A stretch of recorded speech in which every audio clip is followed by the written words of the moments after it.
La programació és un moment molt important de l'implant coclear.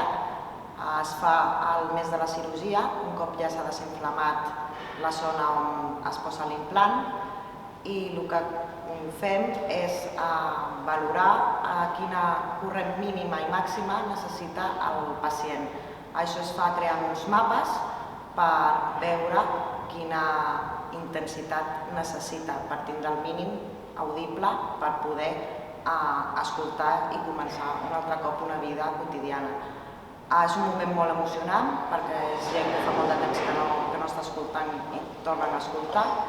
Al principi comencen més fluixet i anem augmentant a mesura que es van rehabilitant i després té una rehabilitació i uns controls que anem fent sobretot al principi més sovint, al trimestre, després al semestre, anem controlant i després un cop ja està tota la programació aquesta estable fem un control anualment.